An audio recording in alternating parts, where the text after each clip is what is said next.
आप सबको प्रणाम करता हूँ। जो लोग जोड़े से बैठे हैं उनको जोड़े से प्रणाम करता हूँ। जो विवाहित किसी कारण से अकेले बैठे हैं उनसे निवेदन करता हूँ कि घर जाकर मेरी तरफ से चरण स्पर्श पहुँचाएं। जो कुंवारे बैठे हैं उनको इलू इलू करता हूँ। उन लोगों को विशेष प्रणाम करता हूँ जो सहारा श्री अमर सिंह जी, मुलायम सिंह जी के प्रोटोकॉल में यहाँ जबरदस्ती फंसे हुए हैं, जिनका कविता से कोई लेना देना नहीं है। मैं उनको प्रणाम करता हूँ। उन लोगों को स्पेशल प्रणाम करता हूँ जो भोजन के चक्कर में ये भजन का आनंद ले रहे हैं।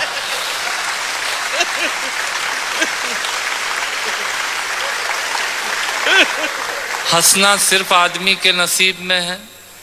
आपने कभी किसी गधे को हंसते हुए नहीं देखा होगा। यदि देख लें तो समझ लीजिएगा ये आदमी होने की तैयारी में है। और किसी आदमी को गुमसुम उदास बैठा देख लें तो समझ लीजिएगा कि ये वो होने की तैयारी में है। आनंद से बैठिएगा। मैं आपको ज्ञान की एक भी पंक्ति नहीं सुनाऊंगा। भगवान महाकाल की कसम खाकर कहता हूं, इस देश में अमिताभ जी आजकल ज्ञान की स्थिति बड़ी खराब चल रही है। सवेरे 18 चैनल खोलो तो 19 बाबा प्रवचन देते हुए मिल रहे हैं और उसी समय हम ब्रश करके थूक रहे हैं। भारतीयों का कुछ हिसाब किताब समझ में नहीं आता। भारतीय आदमी अपने तरीके से जिंदगी जीता है। सहारा श्री बैठे हैं, मैं आपको बताना चाहता हूँ भारतीय आदमी होता क्या है। बेसिकली भारतीय आदमी वो होता है जो टूथब्रश के आगे वाले हिस्से के खराब हो जाने के बाद चाकू को गर्म करके उस पोर्शन को काटता है और बचे हुए हिस्से से पजामे में नाड़ा डालने का यंत्र बनाता है। ये होता है भारतीय आदमी। इधर से तालियां कम बज रही हैं, इधर का मामला ठीक है। मुझे याद है भारतीय आदमी हीथ्रो एयरपोर्ट पे, लंदन में हीथ्रो पे एयरपोर्ट पे मशीनें लगी हुई हैं पॉलिश करने की जूतों पे। एक पैर डालो पॉलिश हो जाती है, दूसरा पैर डालो पॉलिश होने के बाद वो पैर पकड़ लेती है।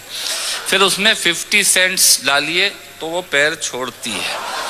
भारतीय पहुंचा एक, उसने एक पैर एक मशीन में पॉलिश हो गई, दूसरा पैर दूसरी मशीन में फंसा दिया।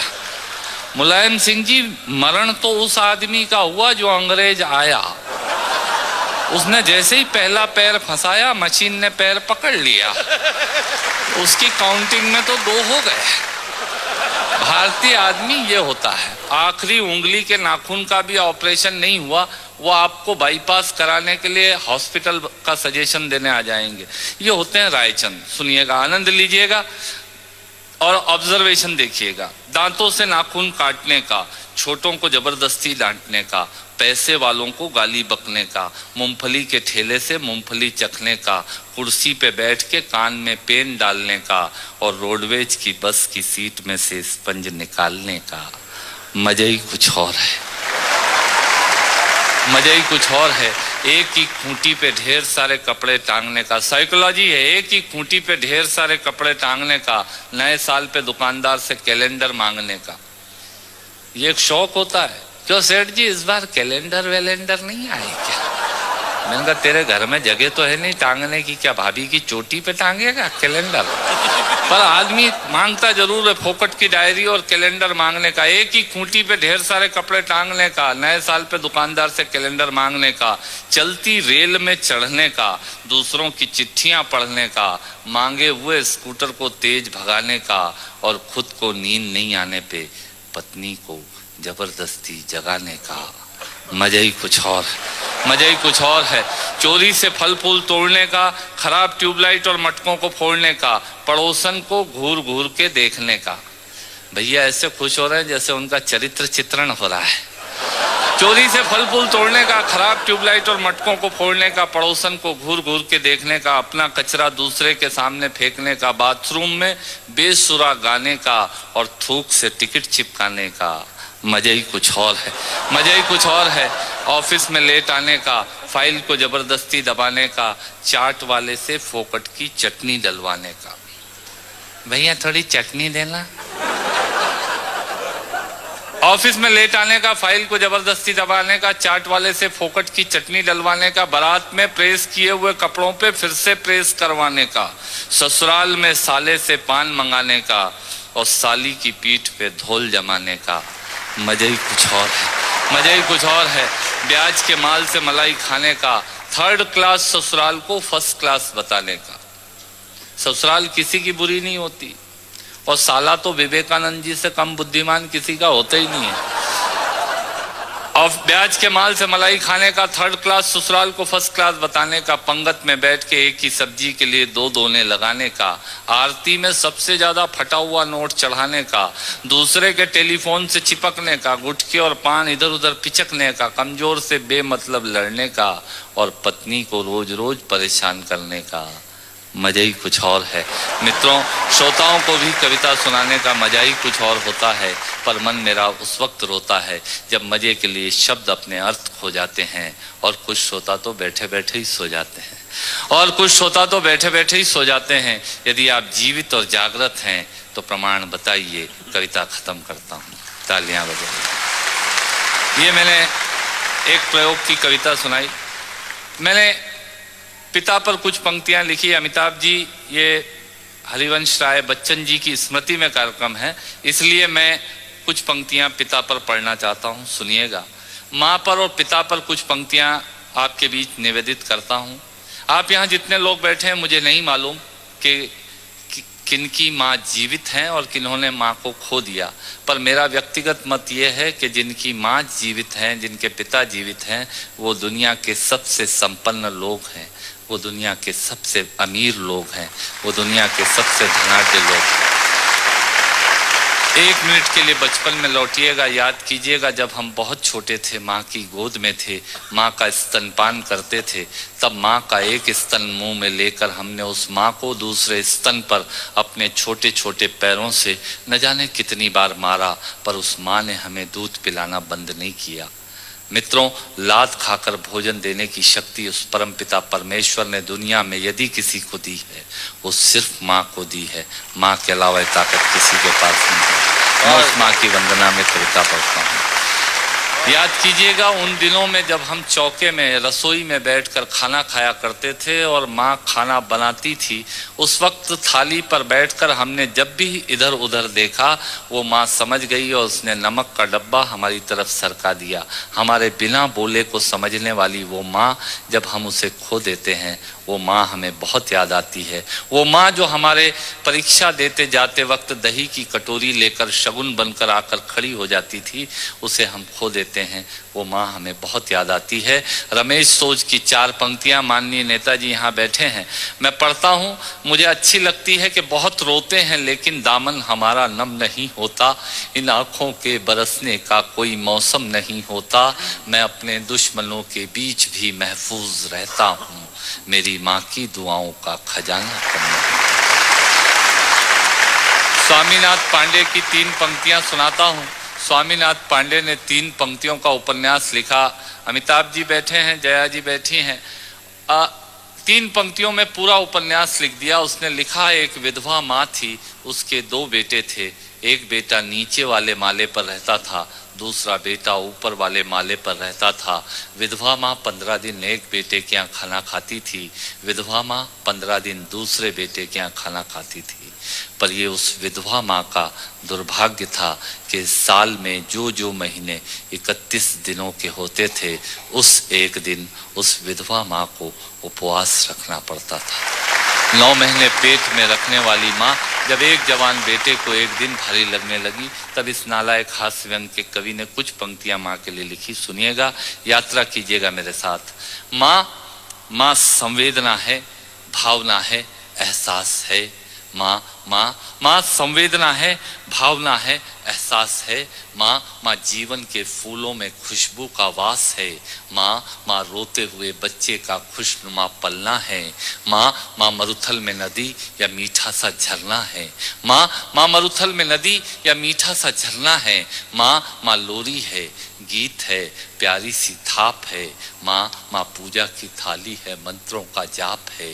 माँ माँ आँखों का सिसकता हुआ किनारा है।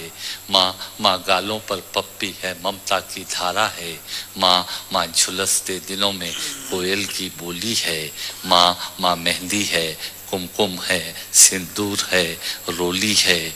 माँ माँ कलम है, दवात है, स्याही है। माँ परमात्मा की स्वयं एक गवाही है। माँ माँ त्याग है, तपस्या है, सेवा है। माँ माँ फूंक से ठंडा किया हुआ कलेवा है। माँ माँ अनुष्ठान है, साधना है, जीवन का हवन है। माँ माँ जिंदगी के मोहल्ले में आत्मा का भवन है। माँ माँ चूड़ी वाले हाथों के मजबूत कंधों का नाम है। माँ माँ काशी है, काबा है और चारों धाम है। माँ माँ चिंता है, याद है, हिचकी है। माँ माँ बच्चे की चोट पर सिसकी है। माँ माँ चूल्हा, धुआं, रोटी और हाथों का छाला है। माँ माँ जिंदगी की कड़वाहट में अमृत का प्याला है। माँ माँ पृथ्वी है, जगत है, धूरी है। माँ बिना इस सृष्टि की कल्पना अधूरी है। तो माँ की ये कथा अनादि है, ये अध्याय नहीं है और माँ का जीवन में कोई पर्याय नहीं। और माँ का जीवन में कोई पर्याय नहीं है। तो माँ का महत्व दुनिया में कम हो नहीं सकता और माँ जैसा दुनिया में कुछ हो नहीं सकता। माँ जैसा दुनिया में कुछ हो नहीं सकता। तो मैं कविता की ये पंक्तियां माँ के नाम करता हूँ। मैं दुनिया की सब माताओं को प्रणाम करता हूँ। पर कहा साहब के बिना पिता के माँ का अस्तित्व नहीं होता। किसी ने शेर कहा कि पक्के फल पेड़ों से रिश्ता तोड़ जाते हैं और अपाहिज बाप हो जाए तो बेटे छोड़ जाते हैं। पिता जब पुत्र को बाजार में ले जाता है और जेब में 50 रुपए होते हैं और बच्चा 200 रुपए के सामान को खरीदने की जिद करता है, उस वक्त एक पिता की विवशता और बच्चे की जिद, इसके बीच के एहसास में खड़े होकर पंक्तियां सुनिएगा। पिता क्या होता है। अमिताभ जी आपको समर्पित करता हूं। अमर सिंह जी बैठे हैं। पिता पिता जीवन है, संबल है, शक्ति है। पिता सृष्टि के निर्माण की अभिव्यक्ति है। पिता अंगुली पकड़े बच्चे का सहारा है। पिता कभी कुछ खट्टा कभी खारा है। पिता पिता पालन है, पोषण है, परिवार का अनुशासन है। पिता पिता धौंस से चलने वाला प्रेम का प्रशासन है। पिता पिता रोटी है, कपड़ा है, मकान है। पिता पिता छोटे से परिंदे का बड़ा आसमान है। पिता छोटे से परिंदे का बड़ा आसमान है। पिता पिता अप्रदर्शित अनंत प्यार है। पिता है तो बच्चों को इंतजार है। पिता से ही बच्चों के ढेर सारे सपने हैं। पिता है तो बाजार के सब खिलौने अपने हैं। पिता है तो बाजार के सब खिलौने अपने हैं। पिता से परिवार में प्रतिपल राग है। पिता से ही माँ की बिंदी और सुहाग है। पिता परमात्मा की जगत के प्रति आसक्ति है।